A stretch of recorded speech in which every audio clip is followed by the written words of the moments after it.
Hello everybody and welcome back to a new video from your Overwatch. I'm Eddie and today we're going to be talking about whether Overwatch 2 deserves the sequel title just quite yet. Spoiler alert, it's a bit more complicated than that. So let's just have some fun and jump straight in. Okay, so any conversation about the sequel value of the Overwatch 2 PvP beta has to at least acknowledge the now viral video from Video Game Donkey. Overwatch 2, a pathetic preview. It does seem to have captured an unsaid feeling amongst the wider gaming community. Is this all you've got to show after 3 years, Blizzard? One new hero who's quite similar to one we already have, Sunlight on Dorado, and push as a game mode? Aaron, that's a patch, mate, not a sequel. I think Seagull sums it up best in these clips. We all know that there's going to be more content added over time with the betas. It's just that if your very first new content added in such a long time period, basically 2.5 years, and your first thing you show is light on content because you're trying to hold back, at that point, people are going to meme on you. Now, I can see why people feel this way, and what it points to is not a situation where one thing is true and another is a lie, but two things are true concurrently. Bellular News made this point in his video talking about it, where he essentially said there's two Overwatch 2s, a free PvP and a paid PvE coming later, soon TM, Omega LOL, Blizzard, etc, etc. Well, here's what I think. There's an Overwatch bubble that certainly exists, one that content creators, streamers, superfans, hardcore players, owl aficionados,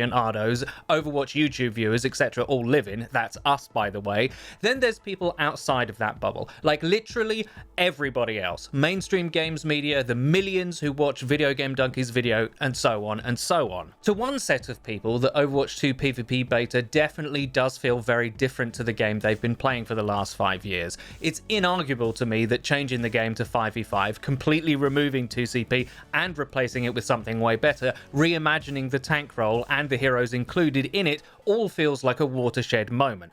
I left Overwatch 1 when GOATs took over, as I've said before. To me, Overwatch 2 definitely feels like a different game. It feels 100% sequel-worthy. Now, I play esports games. While I was away from Overwatch, I was playing and making Valorant content, quite successfully I might add, and I think that fact can illustrate why I feel the way I do about the Overwatch 2 beta. I'm in the bubble. Despite not playing the game for 3 years, I'm in the hardcore FPS player bubble, and to players like me, switching to 5v5 isn't small potatoes. Removing an entire game mode that was garbage in ladder isn't trivial. All of that is big league stuff. Imagine if another FPS esport, like say CSGO, was like, yeah, we're drastically changing the format, creating a new competitive mode and adding new guns and utility, the first of which you can try out for free. Here's the beta for CSGO 2. We'll be adding content over the beta period. I promise you 1000% that nobody would bat an eye at Valve calling that CSGO 2.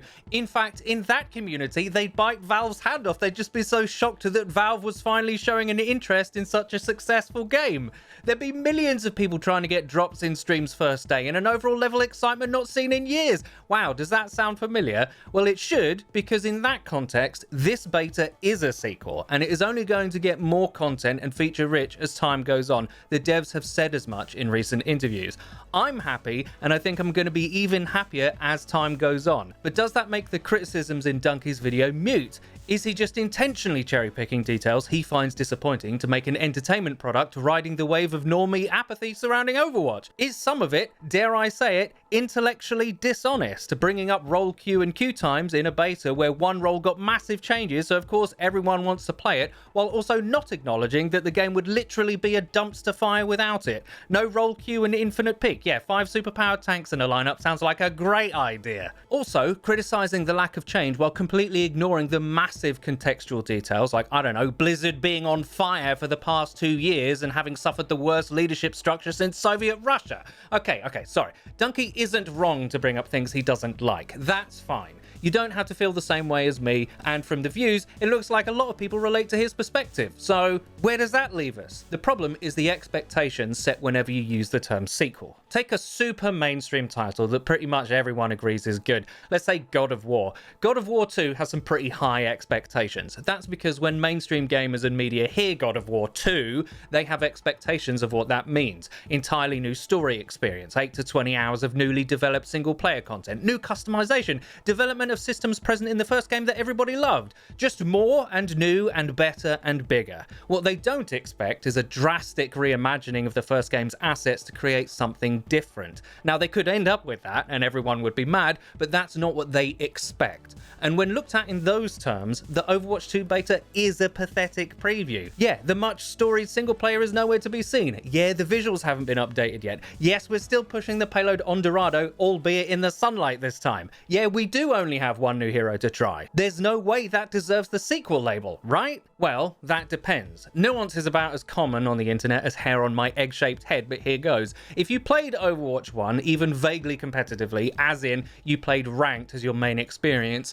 then this beta definitely feels like an entirely new era for the game. If you didn't, and you were one of the millions of players that interacted with the game on a casual level, and that's totally fine by the way, then yeah, this beta has almost nothing for you. But it's a beta, a PvP beta at that. It's totally reasonable to look at that and go, is this all you have after 3 years? That I can understand. But what's not reasonable to do is look at a product that has a label on it that's accurate, like Overwatch 2 PvP beta, and go, where's my campaign, Blizzard? I expected all the things that you directly said aren't in this clearly defined player test. Lol, dead game, lol, Blizzard, lol. Despite having my own reasons not to be in a huge rush to defend devs that also thought Goats was totally fine and that Brig didn't need vaulting the instant it became obvious how damaging she was, I have to say on this issue, I really do side with them.